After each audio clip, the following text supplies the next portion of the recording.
बिस्मिल्लाहिर्रहमानिर्रहीम। अस्सलाम वालेकुम नाज़रीन, आप यूट्यूब चैनल देख रहे हैं। मैं इमरान खान हूँ। मिशन कराची तो तकरीबन मुकम्मल हो गया। मिशन कराची क्या था, मिशन सिंध था। और जिस तरीके से सिंध के लोगों ने रिस्पॉन्ड किया इमरान खान साहब को और उनके नज़रिए को, ये मिसाली था। सो सिंध के लोग शाबाश के मुस्तहिक हैं। कराची के कंधों पे जो बोझ आन पड़ा था, कराची ने वो बोझ उठा कर दिखाया है। कराची ने साबित किया कि वो जुल्म के, जबर के और फस्तायत के ख़िलाफ़ खड़ा है।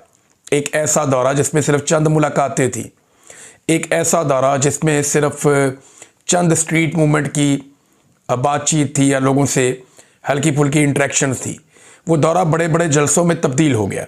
और फिर एक इतने बड़े जलसे के साथ इख्तिताम पजीर हुआ कि सबकी आंखें खुली की खुली रह गई। कुछ मनादिर तो अब सामने आए हैं। जैसे जैसे सोशल मीडिया पे तस्वीर और वीडियोज़ आ रही हैं जो आम लोगों ने बनाई थी, वैसे वैसे पता चल रहा है कि कितनी बड़ी तादाद में लोग कहाँ कहाँ से निकल कर आ गए और कितनी बड़ी मोबिलाइजेशन हुई है कराची में, सिंध में। तो ये एक बड़ी तैयारी है जो पाकिस्तान तहरीक इंसाफ को लेकर जाएगी स्ट्रीट मूवमेंट की जगह पे। और 8 फरवरी 2026 ये वो एक दिन है जब पूरे पाकिस्तान को बंद करने की एक कोशिश अपोजिशन जमातों की जानिब से की जाएगी। लोग लगातार आ रहे थे और बड़ी दूर दूर तक लाइनें लगी हुई थी आने वाले लोगों की जिस वक्त ये जलसा ख़त्म हुआ। अब रुकावटों के बावजूद ये जलसा हुआ है, लिहाजा एक बात याद रखी जाए कि ये मुज़ाहमत थी जो अवाम ने करके दिखाई है। और यही स्ट्रीट मूवमेंट का एक वार्म अप मैच है जो पाकिस्तान तहरीक इंसाफ ने जीत लिया है। अच्छा, सिंध वालों की, जो सिंध के अंदर लोग मौजूद हैं ना, उनकी अब रिस्पॉन्सिबिलिटी है। जो लोग इमरान खान साहब के नज़रिए को फॉलो करते हैं, उनकी ये जिम्मेदारी है कि इस मोमेंटम को आगे बढ़ाना है उन्होंने। क्योंकि जो बड़ा टारगेट है इनका वो 8 फरवरी का है कि 8 फरवरी को पाकिस्तान का एक बड़ा इम्तिहान है कि कैसे पाकिस्तानी बाहर निकल कर आते हैं और एक बड़ा ट्रेंड चलाते हैं और पूरे मुल्क के हर चौक के अंदर वो डी चौक बनाते हैं। ये जो नारा है ना जो सुहेल अफरीदी ने दिया है, हर चौक डी चौक, ये नारा इस वक्त एस्टेब्लिशमेंट के लिए सबसे बड़ी मुसीबत है। ये मैं आपको फिर बता रहा हूँ कि एस्टेब्लिशमेंट और मौजूदा हुक्मरानों के लिए जो सबसे बड़ी मुसीबत है वो यही नारा है कि हर चौक डी चौक। मसला ये है कि जब भी आप सारे पाकिस्तान को इकट्ठा करके एक मखसूस एरिया की तरफ लेकर जाना चाहते हैं, फ़र्ज़ करें रावलपिंडी या इस्लामाबाद, तो फिर होता यह है कि बेशतर लोग आ ही नहीं पाते अपने घरों से दूर। यानी लोगों में 90% लोग ऐसे होते हैं जो बहुत दूर ट्रैवल करने में दिलचस्पी नहीं रखते, वो नहीं आ पाते। ये सच्ची बात है, इसको मानना पड़ेगा। लोग अपने घर के आसपास ज़्यादा एहतजाज कर लेते हैं, बहुत दूर आने में लोग उतनी दिलचस्पी नहीं रखते, लोगों के वसाइल भी नहीं होते बाद औक़ात। और पाकिस्तान तहरीक इंसाफ कौन सा पैसा देकर लोगों को लेकर आती है या बसें वैगनें खाना देकर लेकर आती है। लोग बेचारे अपना बंदोबस्त भी खुद करके आते हैं। तो अपने इलाकों में तो लोग काम कर लेते हैं, बहुत दूर नहीं जाते। ये लोगों के अंदर एक थोड़ा कॉम्प्लेक्स भी होता है, प्रॉब्लम भी होती है। तो ये जो एक तरफ को जाना है, वहां पर हुकूमत के लिए बड़ी आसानियां पैदा हो जाती हैं कि एक रोड को बंद करना है, एक शहर को बंद करना है, एक इलाके को बंद करना है, वहाँ रुकावटें डालनी है। तो 10-15 हज़ार 20 हज़ार पुलिस वाले हों तो वो मार कुटाई करके, गोली चला के, शेलिंग करके, रबड़ की गोलियां चला के, बार बार रुकावटें डाल के वो कुछ ना कुछ करके मैनेज कर लेते हैं। 10 लाख बंदा भी आ जाए मैनेज कर लेते हैं। लेकिन अगर यही लोग पूरे पाकिस्तान में फैल जाएं तो ये बहुत बड़ी मुसीबत बन जाती है, क्योंकि हर जगह पे लॉ इन्फोर्समेंट की इतनी ताकत नहीं है कि वो पूरे पाकिस्तान को कंट्रोल कर लें। कर ही नहीं पाएंगे। पाकिस्तान में तादाद ही बहुत कम है और आम आदमी के साथ हर गली मोहल्ले में लड़ना ये पुलिस के या किसी सिक्योरिटी फोर्स के बस की बात नहीं है। तो ये जो नारा दिया है सुहेल अफरीदी ने कि हर चौक डी चौक, ये इस वक्त एक बड़ी मुसीबत बना हुआ है पाकिस्तान तहरीक इंसाफ के मुखालिफिन के लिए, एस्टेब्लिशमेंट के लिए और मौजूदा हुकूमतों के लिए कि इससे कैसे निपटना है। इससे निपटने का एक तरीका है कि पहले इतना खौफ फैला दें और पहले ही ऐसे इकदाम किए जाएं कि ये मोमेंटम बने ही ना। लेकिन अब जो कुछ हुआ अब तक, चाहे उसके लिए जिम्मेदार कोई भी है, कुछ टाउट्स कुछ अजीबोगरीब बातें कर रहे थे, मैं आपके सामने रख देता हूं अभी। यानी एक को मैं ये भी कहता हुआ सुन रहा था कि क्योंकि पीपल्स पार्टी ने सियासी सरगर्मियों की कुछ इजाज़त दी थी, लिहाजा पीटीआई को उन पर तनकीद नहीं करनी चाहिए थी, तो उन्होंने जनाब तनकीद कर दी तो उनको भारी पड़ गया। ये अब कुछ लोग कह रहे हैं, तो ये भी बात गलत है। देखिए, जब जब कोई अपोजिशन कोई भी पॉलिटिकल एक्टिविटी करती है तो हुकूमत के खिलाफ ही करती है ना। ऐसा तो कभी नहीं होगा कि खैबर पख्तूनख्वा में जाके नून लीग जलसा करे या खैबर पख्तूनख्वा में जाके पीपल्स पार्टी जलसा करे तो वो सुहेल आफरीदी और इमरान खान की वहाँ तारीफ़ें करे इसलिए कि उनकी हुकूमत ने एनओसी दे दिया उनको वहाँ जलसा करने का। ऐसा तो नहीं होता। अपोजिशन ने, यानी इन लोगों को ना जमहूरियत की अलिफ बे भी नहीं पता। ये बेचारे टाउट टाइप के लोग हैं, जर्नैलों से खबरें लेके चलाते हैं, बल्कि उनके बिहाफ के ऊपर पाकिस्तानी कौम को धमकियां भी लगाते हैं। अपनी औकात इनकी दो चपेड़े खाने की नहीं है और ये धमकियां लगाते हैं जर्नैलों के बिहाफ के ऊपर कौम को, और इनको छुपने की जगह भी नहीं मिलेगी। जिस दिन कौम ने मुड़ के इनकी तरफ सिर्फ घूरी डाली, इनको लग पता जाएगा, ये सामना नहीं कर सकेंगे पाकिस्तानियों का, मैं ये अच्छी तरह जानता हूं। तो कह रहे हैं जनाब क्योंकि पीपल्स पार्टी को ना थोड़ा सख्त जुबान में इस्तेमाल कर दिया। भाई अपोजिशन का काम ही ये होता है कि तनकीद करना हुकूमत के ऊपर, और जमहूरियत उनको इजाजत देती है, आइन उनको इजाजत देता है कि वो सियासी सरगर्मियों में हिस्सा लें। अगर पीटीआई को सियासी सरगर्मियां करने की इजाजत दी जाती सिंध के अंदर और खुली इजाजत होती है पंजाब के अंदर, तो ये किसी का एहसान नहीं था, ये पाकिस्तान का आइन और पाकिस्तान का कानून था। रोकना जुल्म है, इजाजत देना एहसान नहीं है, वो नॉर्मल है। देखिए पीटीआई के दौर में कितने लोग आए लॉन्ग मार्च लेकर इस्लामाबाद, कितने लोगों को कत्ल किया गया। सवाए तहरीक लब्बैक का एक इवेंट हुआ, उसमें मार कुटाई हुई, उसके अलावा कौन है? फजलुर रहमान साहब भी आ गए, नून लीग भी आ गई, पीपल्स पार्टी भी आ गई। ये अपने अपने कंटेनर लेके पहुंचते रहे इस्लामाबाद में, क्या प्रॉब्लम हुआ? कुछ नहीं, वहां आके बैठे भी रहे। इमरान खान के दौर में जिसका जहां दिल करता था जलसा कर लेता था, वो रुकते भी नहीं थे। सिर्फ कोरोना के चंद दिनों में एसओपीज के तहत इन्होंने मना किया था कि अभी जलसे ना करें, लोगों को इकट्ठा ना करें, ये वबा फैल जाएगी। उसके अलावा तो कभी रोका नहीं, सब जलसे करते थे। तो इमरान खान कोई एहसान नहीं कर रहा था फजलुर रहमान पे या नवाज शरीफ पे या मरियम नवाज पे या बिलावल पे या जरदारी पे, नहीं कर रहा था। वो कोई एहसान नहीं था, वो एक आइन और कानून के अंदर एक इजाजत है जो सबको होनी चाहिए। अगर कोई रोक लेता है ताकत के बलबूते पे तो वो ज्यादती है, और पीएमएलएन ने और पीपल्स पार्टी ने ज्यादती की है एस्टेब्लिशमेंट के साथ मिलकर। और इस जुल्म के अंदर एस्टेब्लिशमेंट एक बड़े मुजरिम के तौर पे हमेशा मौजूद रहेगी, क्योंकि गंद मारना उन्हीं की वजह से होता है। इनकी तो औकात ही कोई नहीं है, उनके बगैर ये इतना गंद नहीं मार सकते। बिलाशुबा इनकी गंद मारने की कैपेसिटी बहुत है, लेकिन एस्टेब्लिशमेंट के बगैर ये ऐसे नहीं कर सकते। बहरहाल इनको जमहूरियत की अलिफ बे भी नहीं पता, ये उठ के तजिए करना शुरू हो जाते हैं और अब कह रहे हैं कि जी सुहेल आफरीदी को फारिग कर दिया जाएगा। और किस बुनियाद पे कह रहे हैं कि जनाब उसकी एक तस्वीर उसकी दूसरी तस्वीर से मैच कर गई, तो हमने 9 मई में फिक्स कर देना है। वो जो एक तस्वीर है वो 9 मई की भी नहीं है, वो जो एक तस्वीर है वो उस जगह की भी नहीं है। एक बंदे की एक तस्वीर को दूसरी तस्वीर के साथ मैच कर दें तो उसको 9 मई में सजा दे देंगे। मैं आपको अपने मोबाइल में से निकाल के अपनी 2 फोटोज दे देता हूं, आप दोनों दे दें फोटोज, और दे के लाहौर फोरेंसिक लैब वालों से कहें कि जनाब इसको बताएं ये एक ही बंदा है, वो आप कहेंगे जनाब एक ही बंदा है, तो क्या इसकी बुनियाद के ऊपर मुझे 9 मई में फिट कर देंगे? ये क्या बकवास है? आपको साबित करना पड़ेगा कि वो बंदा उस दिन उस जगह मौजूद था और ये काम कर रहा था। ये आप कैसे साबित करेंगे? इन लोगों पे मुकदमात भी नहीं है, ये मुकदमे का हिस्सा भी नहीं है बंदा, और इसको उठा के जनाब उसके अंदर फिट करने जा रहे हैं कि हमने सुहेल आफरीदी को हटाना है। ये एस्टेब्लिशमेंट की एक ख्वाहिश है, एस्टेब्लिशमेंट को ये प्रॉब्लम है। देखिए ना, डीजी ISPR जिस लेवल तक पहुंच गए, उसके बाद डीजी ISPR और फौज की, यानी मुझे ऐसा लगता है वो जिद में हुकूमत चला रहे हैं ना। मिलिट्री एस्टेब्लिशमेंट जिद कर रही है ना, जिद के साथ निज़ाम चला रही है, तो उनकी कोशिश है कि सुहेल आफरीदी को घर भेजे। तो मैं एक बात तो बड़ी क्लियरली आपको बता दूं कि सुहेल आफरीदी इमरान खान का एक खिलाड़ी है, और इमरान खान की टीम में बेशुमार खिलाड़ी हैं। अगर आप सुहेल आफरीदी को निकालेंगे ना तो हाथ मल मल के रोएंगे और हाथ लगा लगा के पछताएंगे। वजह यह है कि आपको इससे बड़ी मुसीबत आपके गले पड़ जाएगी, यह मैं आपको पहले बता रहा हूं।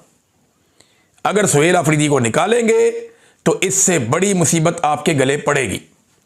और एक चीज और बताऊं, आपको यह लगता है कि आप आराम से निकाल के हैप्पी बर्थडे टू यू कहेंगे, या आप ये हुकूमत घर भेज देंगे खैबर पख्तूनख्वा की, वहां कोई इमरजेंसी लगा देंगे, तो लोग आपको कहेंगे शाबाश जबरदस्त आपने काम किया? नहीं, लोग आपके गले पड़ जाएंगे। एस्टेब्लिशमेंट के लिए खैबर पख्तूनख्वा एक मुसीबत बन जाएगा और एस्टेब्लिशमेंट बहुत बुरी तरह वहां फंस जाएगी।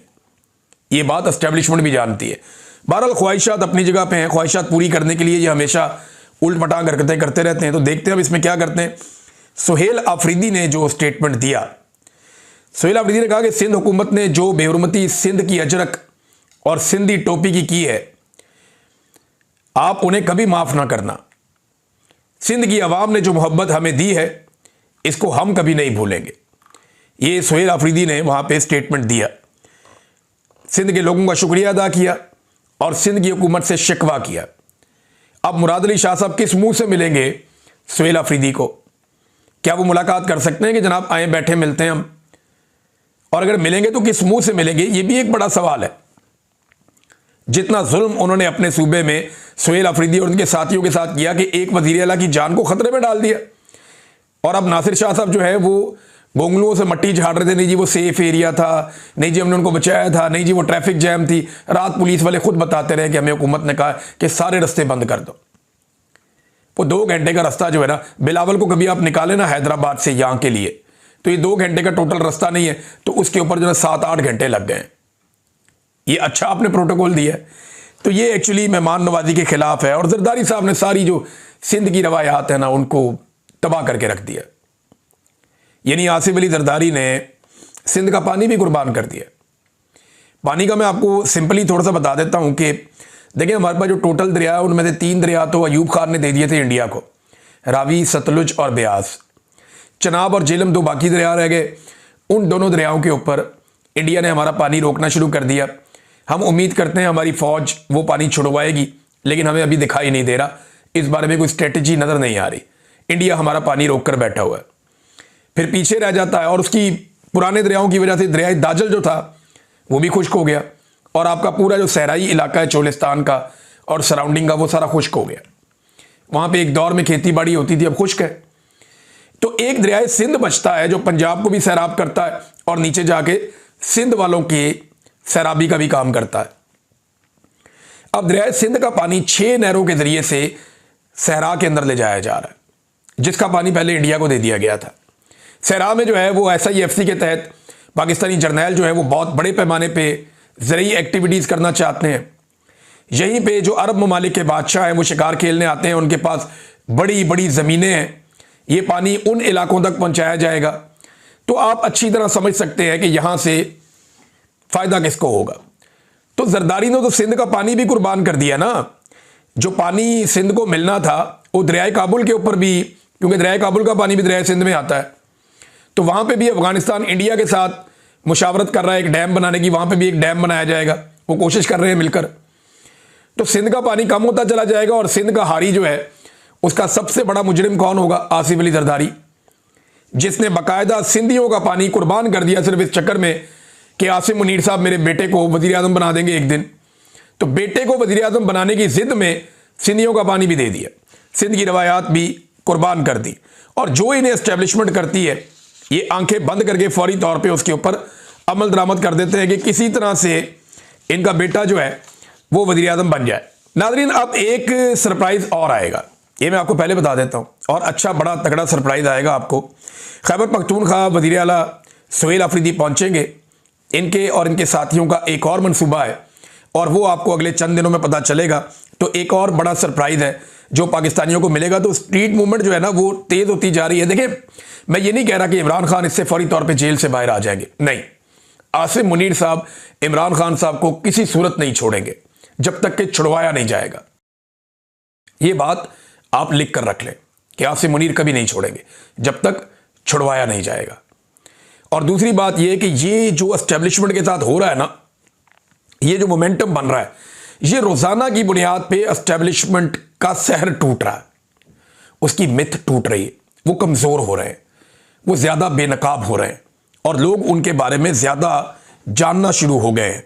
वो रोजाना की बुनियाद पे शिकस्त खा रहे हैं, जिससे पाकिस्तानियों को एक मरतबा फिर एतमाद मिल रहा है। महमूद अचकज़ई साहब के कुछ बड़े इंपॉर्टेंट स्टेटमेंट्स हैं, यहां मुझे आपको बताने पड़ेंगे क्योंकि वो इससे रिलेटेड है।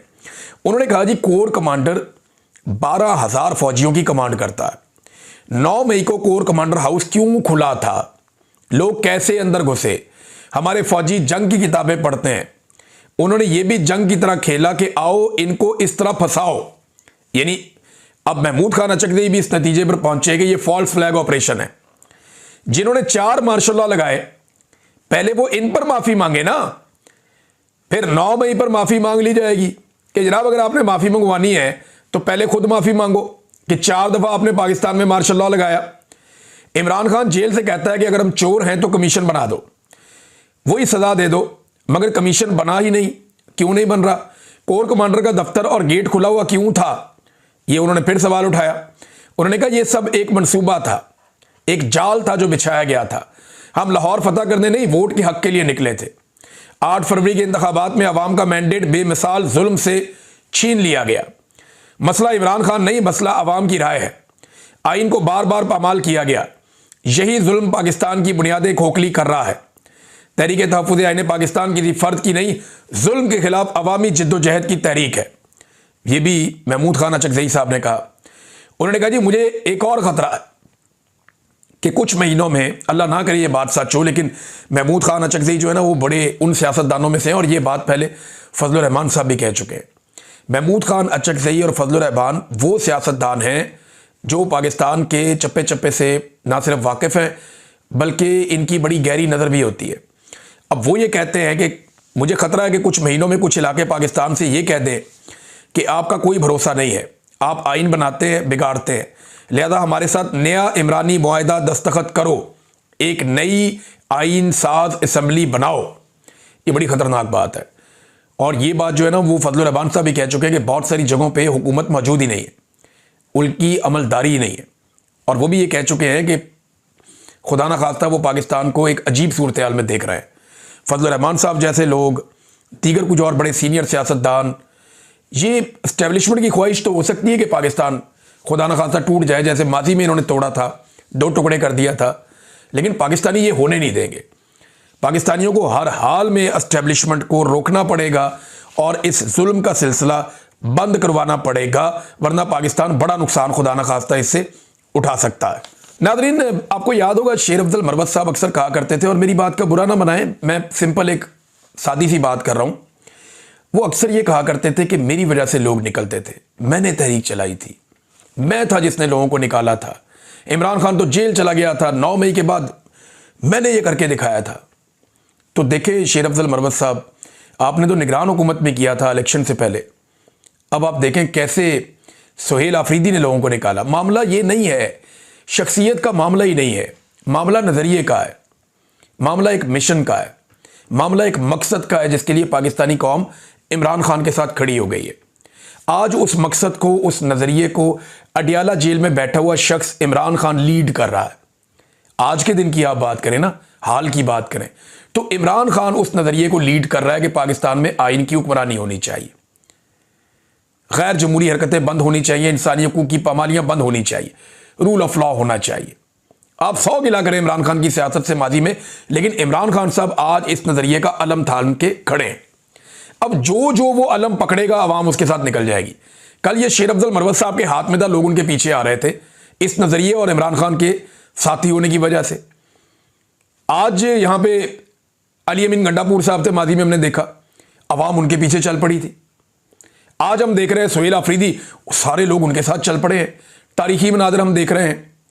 तो ये खैबर पख्तूनख्वा नहीं था, ये सिंध था जहां पे जाके उन्होंने इतनी बड़ी एक्टिविटी कर दी है।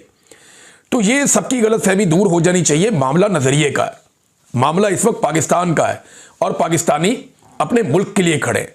एक और बड़ी अफसोसनाक चीज़ नादरीन रिपोर्ट हो रही है और इस पर फौरी तौर पे तवज्जो दी जानी चाहिए और तमाम लोगों को इस पर तवज्जो देनी चाहिए।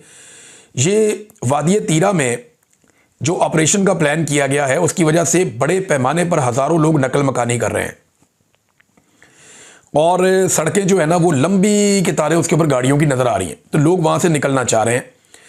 अब ये सिलसिला बड़ा सुस्त है और यहाँ पे बहुत ज़्यादा कबाहतें मौजूद हैं और इंतज़ामी गफलत भी मौजूद है।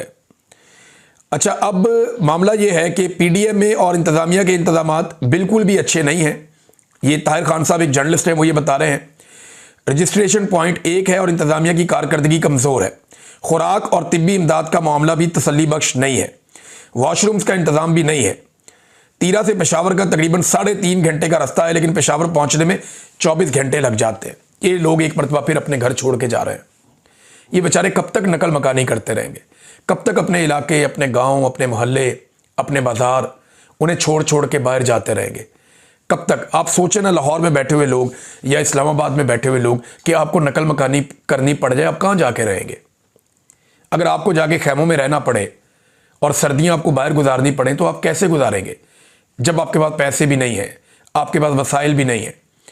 और एक मरतबा फिर आपको पता चले कि आपके इलाके में ऑपरेशन हो रहा है और ऑपरेशन पे ऑपरेशन होता है, बार बार ऑपरेशन होता है, नतीजा क्या निकलता है? सिफर। अमन इमरान खान के दौर में आया क्योंकि इमरान खान ने स्टेक होल्डर्स को एतमाद में लेने की पॉलिसी दी, ड्रोन हमले सिफर किए और उसने सिर्फ हथियार से लड़ाई को नहीं रोका बल्कि उसने सियासत को भी हथियार बनाया।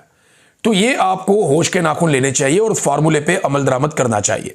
नादरीन, एक बड़ी खबर है, उस पर हमें लगातार नजर रखनी होगी। ईरान की सूरत हाल, ईरान की सूरत हाल काफ़ी कशीदा है। ईरान के सदर ने खिताब किया और वो अपने खिताब में कहते हैं जी कि वो जायज़ मुतालबात से नाराज़ नहीं है, वो जायज़ मुतालबात पर अपने लोगों से बातचीत करना चाहते हैं और वो मसाइल को हल भी करना चाहते हैं। और उन्होंने ये कहा कि लोगों के मुतालबात बहुत जायज़ भी हैं और तमाम एहतजाज करने वालों को वो बुरा भी नहीं कहते। लेकिन साथ ही साथ उन्होंने कहा कि ईरान में बैरूनी एजेंट दाखिल हो चुके हैं जो काम कर रहे हैं, वो मासूमों को मार रहे हैं, उन्हें कत्ल कर रहे हैं, उन्हें ये हक नहीं दिया जा सकता। उन्होंने इल्ज़ाम लगाया कि इसराइल और अमेरिका इसके पीछे हैं और नौजवान गुमराह ना हो। ये ईरान है।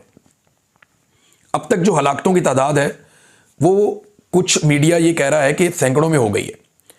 सिक्योरिटी फोर्सेस के लोग जो हैं वो भी इसमें जाँ बहक हुए हैं, आम शहरी बड़ी तादाद में जाँ बहक हुए हैं। मगरबी मीडिया कुछ ऐसे मनाजिर तस्वीर दिखा रहा है जहाँ पे ईरान का झंडा उतार के जो पुराना एक झंडा है वो लगाया जा रहा है और इस तरह के मनाजिर दिखाए जा रहे हैं कि सड़कों पे, बाज़ारों में, हर जगह आग लगी हुई है और बड़ी शिद्दत आ गई है एहतजाजी मुजाहरों में। दूसरी जानिब कुछ जो दावे हैं वो ये सामने आ रहे हैं कि गुज़िश्ता 24 घंटों में ईरान में कुछ शिद्दत में कमी भी आई है और जो मुजाहरों की एक बहुत पीक था वो शायद गुजर गया है। ईरानी हुकूमत परेशान ज़रूर है और वो इन मामलों से निपटना चाहती है, लेकिन क्या अमेरिका इस मामले को ख़त्म होने देगा? क्योंकि अमेरिका और मगरबी ममालिक ईरान के मौजूदा रजीम से खाइफ हैं और बड़े लंबे अरसे से खाइफ हैं और उन्हें लगता है कि ये एक मौका हो सकता है ईरान में रजीम तब्दील करने का। तो क्या वो इस मौके को ज़ाया होने देंगे? कुछ ऐसी ब्रीफिंग्स हैं और कुछ ऐसी चीज़ें हैं जो इस वक्त अमेरिकी फ़ौज में चल रही हैं और अमेरिकी मीडिया में रिपोर्ट हो रही है। डोनाल्ड ट्रंप को मंगल वाले दिन इनके ऊपर कभी इम्कान है कि ब्रीफिंग दी जाएगी और उसके बाद वो कोई फैसला करेंगे कि ईरान के ऊपर कोई फौजी कार्रवाई करनी है या नहीं करनी। अमेरिका के अंदर बहुत सारे लोग इस मामले को इंस्टिगेट कर रहे हैं।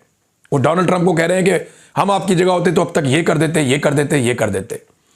लेकिन ईरान जो है वो तरन वाला भी नहीं है, ये भी सब जानते हैं। तो इसके असरात आएंगे पूरे रीजन के ऊपर। तुर्की अपनी पोजीशन ले चुका है। पाकिस्तान का जो स्टेटमेंट है वो बड़ा जेनेरिक किस्म का है। पाकिस्तान ने खुल के इसके बारे में अभी तक जो एक कैटेगोरिकली बंदा कह देता ना, साफ बात ब्लैक एंड वाइट में, वो पाकिस्तान का अभी तक इस पर मौक़िफ़ मैंने नहीं देखा। बहरहाल ईरान के लिए बड़ा क्रूशल टाइम है, उनका जो वहाँ पे रजीम है उसके लिए बड़ा क्रूशल टाइम है। वो इसको कैसे टैकल करते हैं, क्योंकि इससे पहले उन्होंने कई मरतबा टैकल किया है, लेकिन इतनी बड़ी मुसीबत इससे पहले उनके ऊपर नाजिल नहीं हुई। अब तक के लिए इतना ही। अपना ख्याल रखिएगा, अपने इस चैनल का भी। अल्लाह हाफ़िज़।